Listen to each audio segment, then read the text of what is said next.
Hello, I'm Raymond and this is Nightline. The top stories. 527 extra flights approved for Aidilfitri. And Malaysia vows to protect its rights in South China Sea.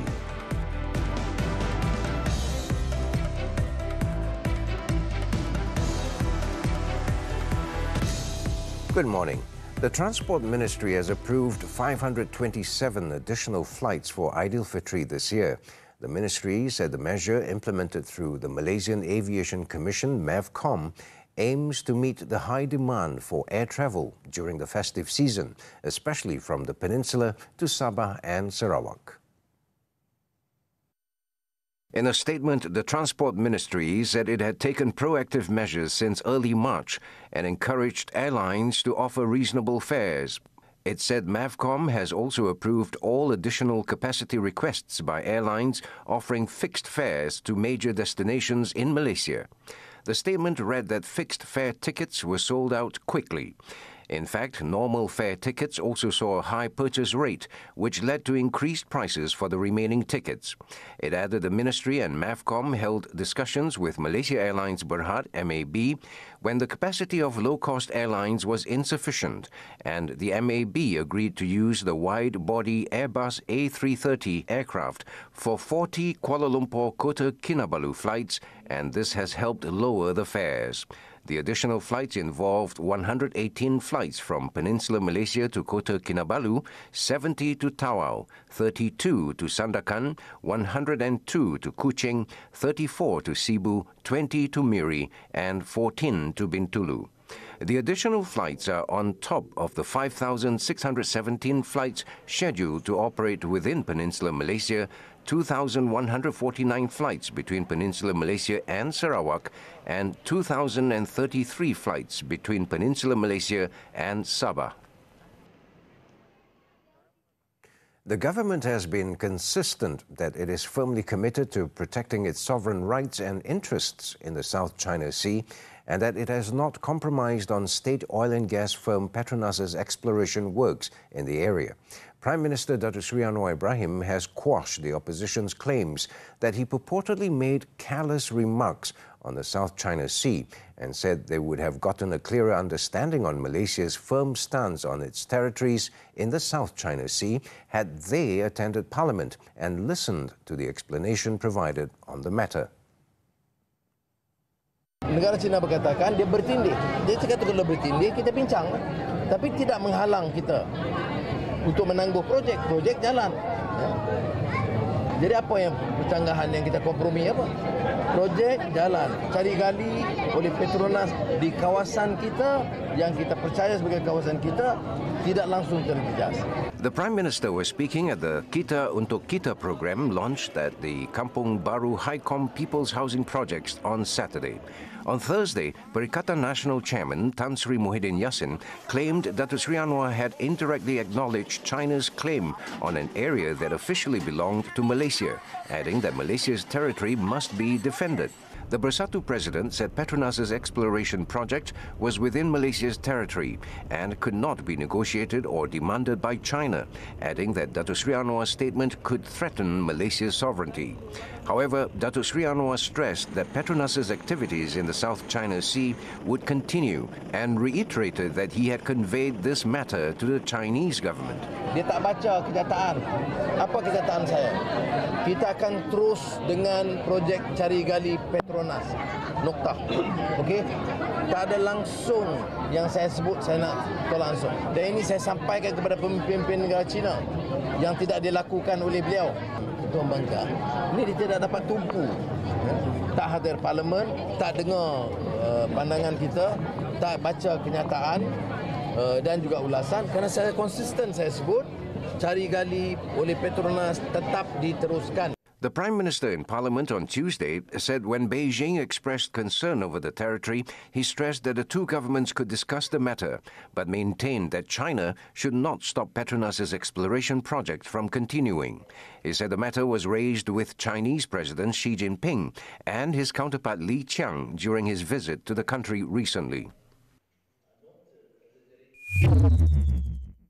In the meantime, Wisma Putra, in a statement, also stressed that matters relating to the South China Sea must be received peacefully and constructively, in accordance with the universally recognized principles of international law, including the 1982 United Nations Convention on the Law of the Sea.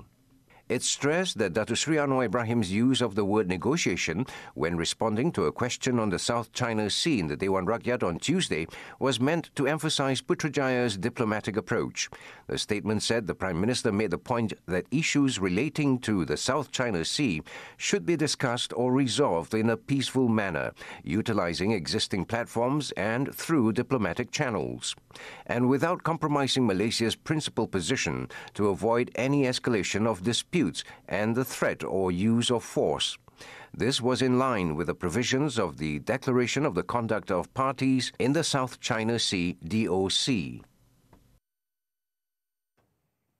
Al-Sultan Abdullah Riayatuddin Al-Mustafa Billah Shah has expressed disappointment and strongly condemned the recent attacks against worshippers and the incursions into the Al-Aqsa Mosque by Israeli regime forces. Comptroller of the Royal Household for Istana Negara, Major General Datuk Zahari Muhammad Arifin, said the Yang di-Pertuan Agong described the act as heinous, extremely cruel and inhumane, especially since it took place during the Ramadan holy month, which should be a period of peace.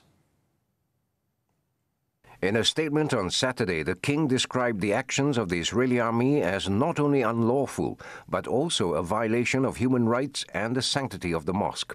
Al-Sultan Abdullah added that Malaysia and its people are always in solidarity with Palestine and called on the people to continue to fight for justice and respect, in addition to opposing any form of violence and tyranny. Datuk Zahari said the Yang di-Pertuan Agong also expressed support for the government's decision in calling on the international community, particularly the United Nations Security Council, UNSC, to hold the Israeli regime accountable and responsible for the heinous crimes and for them to immediately release all Palestinian detainees. The king wants Malaysia to support and stick to its long-held position that the Palestinians deserve their independent state based on the pre-1967 borders with East Jerusalem as its capital, in line with laws and initiatives at the international level. Al-Sultan Abdullah also ordered the government to play a role in calling on the Organization of Islamic Cooperation, OIC, to unite and help deal with the problems faced by Palestine. The Domestic Trade and Cost of Living Ministry will conduct a study to refine the incentives for traders involved in the implementation of the Menu Rahmah initiative. Its Minister, Datuk Sri Salahuddin Ayub, said the study is expected to be carried out after the Aidilfitri celebration. Keseluruhannya, nampaknya Menu Rahmah ini telah menjadikan gerai-gerai ataupun restoran itu sebagai crowd puller. Mereka mendapat keuntungan berlebihan sebagaimana yang mereka harapkan. Jadi ini satu juga fakta yang kita sedang teliti. Speaking after opening the company's Commission of Malaysia Semarak Niaga program in Alostar, Kedah on Saturday, Datuk Sri Salahuddin said a comprehensive study would also involve various other Rahmah initiatives, including the Rahmah baskets, which are distributed to the lower-income B40 group. The ministry had introduced the Menu Rahmah initiative on January 31st this year, offering meals for lunch or dinner for as low as RM5 at over 15,000 food premises nationwide. Datuk Sri Anwar Ibrahim on Saturday announced an additional allocation of RM35 million for programs to empower communities in public housing projects, PRR, in Selangor and Kuala Lumpur. The Prime Minister said the allocation is expected to benefit 50,000 PPR residents through the Kita Untuk Kita K2K program, involving about 12 housing projects that have been identified as problematic.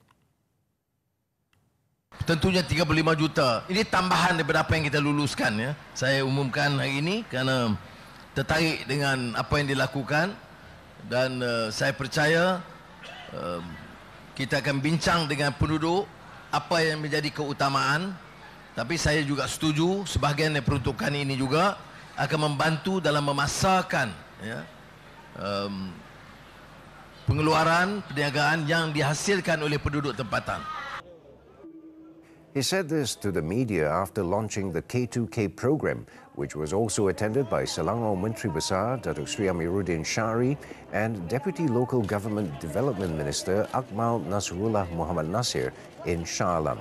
The K2K program, among others, aims to build capacity and strengthen the role of the community to shoulder joint responsibilities in matters concerning building management and the environment in public housing areas.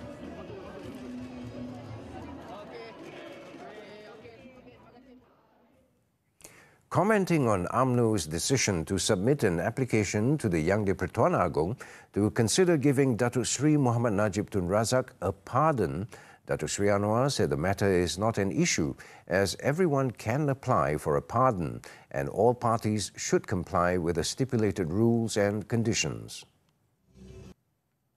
Proses mohon pengampunan itu dibenarkan oleh sesiapa. Jadi boleh dibawa. Tetapi tentunya kita akan patuh pada peraturan-peraturan dan syarat-syarat dan akhirnya walaupun melalui proses dan saya akan ada dalam proses itu, akhirnya seperti saya tahu soal penganugerahan pingat dan soal pengampunan itu wewenang dan budi bicara Kebahaduli Yang di-Pertuan Agong. Datuk Sri Anwar added that it was too early for him to give any comment on the matter as there was no paper or process implemented so far for the application other than the decision made at the UMNO level.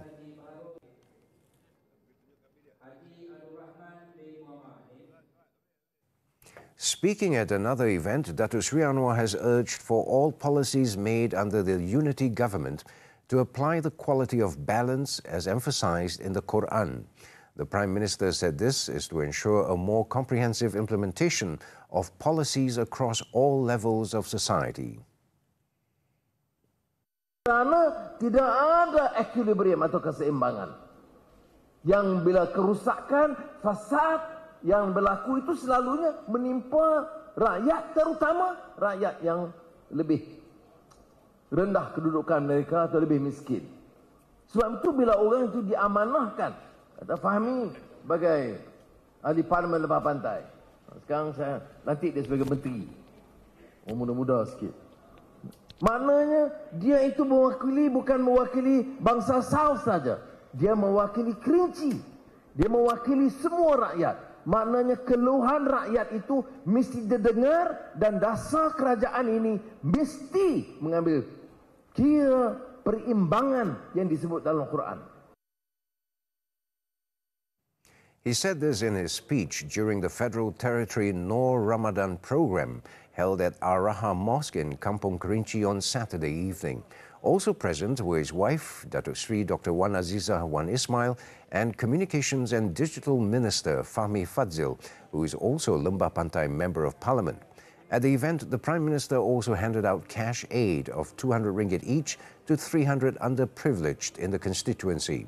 This year, a total of 3,300 underprivileged in 11 parliamentary constituencies in Kuala Lumpur received the aid. The Federal Territory Noor Ramadan program is a strategic partnership between the Federal Territory Department, Kuala Lumpur City Hall, and Federal Territories Islamic Religious Council.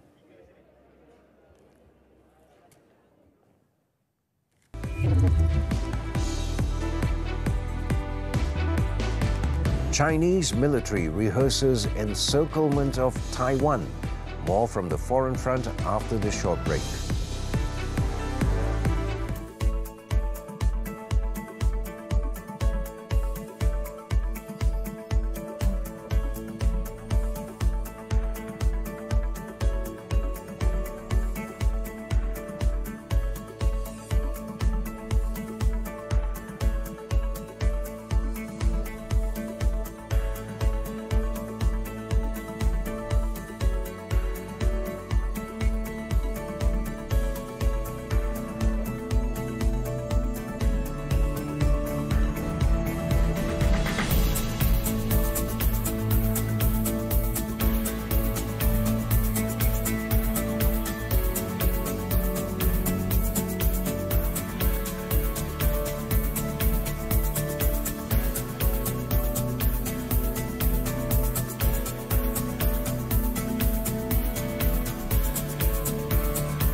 on Saturday launched military drills around Taiwan in what it called a stern warning to the island's government following a meeting between its president and the U.S. House Speaker.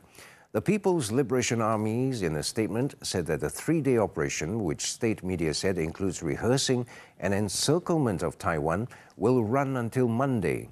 The drills, dubbed United Sharp Sword, involves exercises in the Taiwan Strait to the north and south of the island, as well as in the sea and airspace to its east. The Taiwanese Defense Ministry, meanwhile, said it spotted 71 Chinese aircraft, including fighter jets and bombers, as well as 9 Chinese ships crossing the median line that normally serves as an unofficial barrier between the two sides. The three-day drills, announced the day after Tsai returned from the United States, had been widely expected after Beijing condemned her on her Wednesday meeting with Speaker Kevin McCarthy in Los Angeles.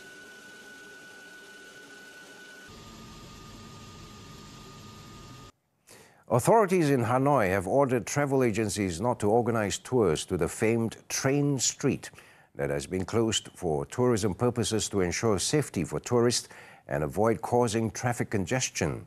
The Municipal Department of Tourism has asked businesses offering tourism and transport services to not offer such tours and encourage foreigners not to visit. The move came after travel companies recently arranged tours for tourists to take photos and drink beverages on the popular street where more than 30 household-based coffee shops reside. Some groups of tourists have been transported to a level crossing where the train passes, causing heavy traffic jams, posing a high risk of traffic accidents and putting pressure on railway guards. The ban came a couple days before a South Korean tourist was hit by a train while slipping through the barrier, despite the siren indicating a train's arrival.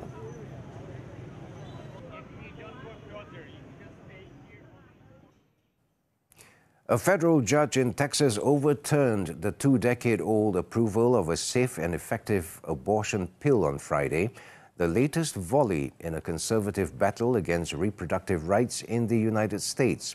However, shortly after, a conflicting ruling came out of another federal court in Washington state ordering the Food and Drug Administration to refrain from taking any action that would affect the pill's availability. The two rulings throw the future of the drug into question, increasing the chances that the Supreme Court will ultimately decide its fate. The FDA and the Justice Department both filed appeals against the decision on Friday, with President Joe Biden pledging to fight this ruling. Biden said his administration would fight the Texas decision with Vice President Kamala Harris, claiming that the ruling threatens the rights of women nationwide to make decisions about their health care. Over in Kenya, a truck has crashed into pedestrians and motorcycle taxis near the country's western border with Tanzania on Saturday, killing at least 10 people while injuring 10 others. Authorities said the crash in the town of Migori occurred along a major highway when the driver of the truck, carrying bags of rice to Tanzania, lost control of the vehicle before crashing into pedestrians. 2 people were also reported to have been knocked across a bridge and into a river, but the attempt to rescue them had not started.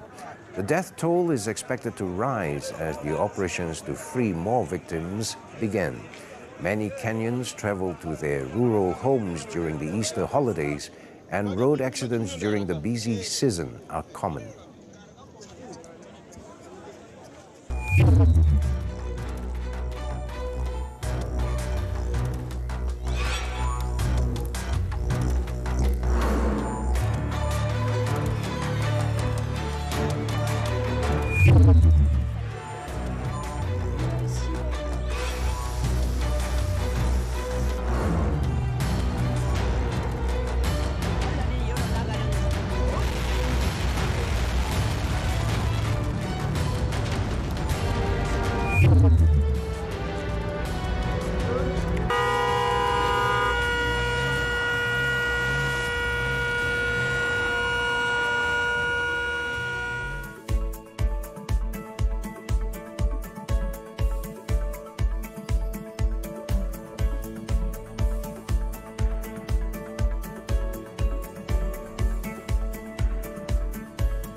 Primeira Liga. FC Porto stunned leaders Benfica as they fought back to claim a 2-1 victory at the Estádio do Sport Lisboa e Benfica in Lisbon. Benfica opened the scoring in the 10th minute when Goncalo Ramos's header rebounded off the crossbar and the back of goalkeeper Diogo Costa's head and went into the net. Porto drew level just before the break when Matias Uribe smashed the ball home following a clever pass from Pepe Aquino. Both sides then pushed hard for the winner and Porto emerged victorious when Mehdi Taremi hit a low first-time strike from outside the penalty area past Benfica goalkeeper Odysseas Vlachodimos in the 54th minute. With the 2-1 win, second-placed Porto closed the gap to 7 points behind Benfica with 7 league matches remaining. Still on football, the Roshan Saudi League. Al-Shabab leapfrogged Al-Hilal to third place in the standings after a 3-0 victory in round 22. After a goalless first half, Hussein Al-Katani gave the lead to Al-Shabab 10 minutes after the interval. Christian Guenca doubled the lead in the 28th minute following a clever set-piece move. Hatan Bahebri managed to add his name to the score sheet in the 7th minute of stoppage time to seal the 3 points for Spanish coach Vicente Moreno's side and take them to 47 points, 2 ahead of Al Hilal, who dropped to 4th.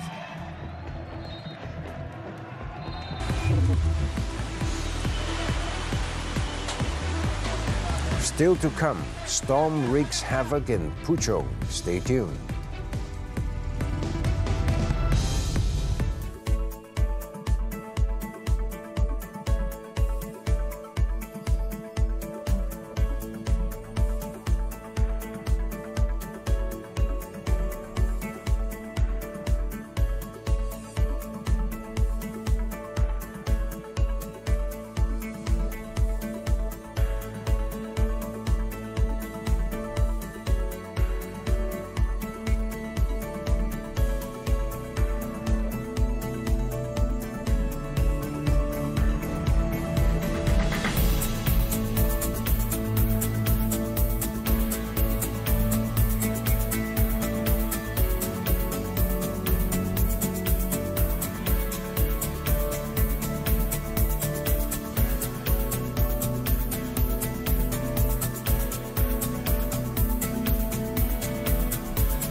In Puchong, some 20 locations around Kampung Pulau Meranti, Taman Putra Perdana and apartment Angsana in Bukit Puchong Dua were hit by storms. It was reported that several public infrastructures, mosques, suraus, business premises and residences suffered severe damage. According to locals, the storm occurred at about 3:45 p.m., which started with heavy rain and accompanied by strong winds. The roof of a surau was blown off, causing damage to nearby houses, while schools in the area had also suffered damage to their facilities. Also affected was the Ramadan Bazaar at Taman Putra Perdana, with reports of fallen trees and traders' tents being blown away by strong winds. A tree also fell onto the main road, resulting in road closure. No casualties have been reported so far. Selangor Menteri Besar Datuk Sri Amiruddin Shari has been notified about the incident and local authorities have been instructed to coordinate assistance to the victims involved as soon as possible. Police have opened 7 investigation papers, IPs, to look into cases related to issues of royalty, religion and race, 3R. Royal Malaysia Police Secretary Datuk Norsyah Muhammad Saaduddin said a 3R task force led by Bukit Aman CID Director, Commissioner Datuk Sri Abdul Jalil Hassan, will conduct the investigation into the cases. In a statement on Saturday, Dr. Norsia said the task force was established on March 22nd with the aim of investigating cases of insult towards religion, race and the royalty. She added that the task force, through the CID's Special Investigation Unit, USJT, is handling the investigations to ensure that they are referred to the Attorney General's Chambers AGC within 7 days. Between March 27th and April 6th, 4 cases related to royalty, 2 to insulting religion, and 1 with racial elements have been opened. As a result, 2 people have been detained for insulting royalty and race, and the police are currently on the hunt for another suspect. A Social Welfare Department JKM registered child care centre that was alleged to have been involved in child abuse cases was found to have not complied with the Child Care Centre Act 1984. The Women, Family and Community Development Ministry said this was discovered following an inspection by JKM on March 29th.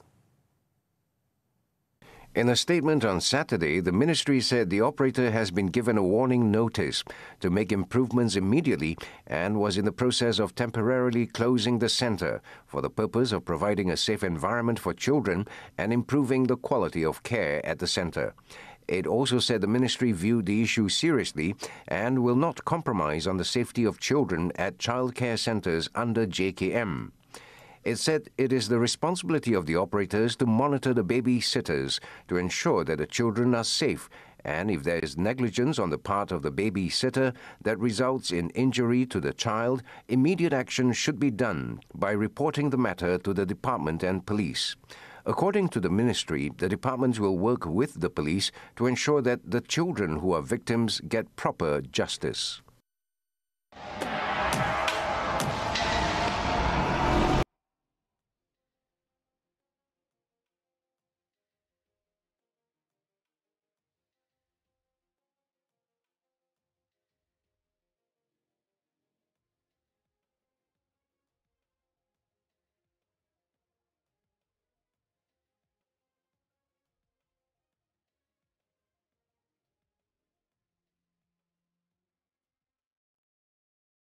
And that concludes Nightline this time around. As we wrap up, let's take a look at Muslims attending Friday prayers at Al-Aqsa Mosque on Friday in Jerusalem's walled Old City, which draws hundreds of thousands of worshippers during the holy month of Ramadan.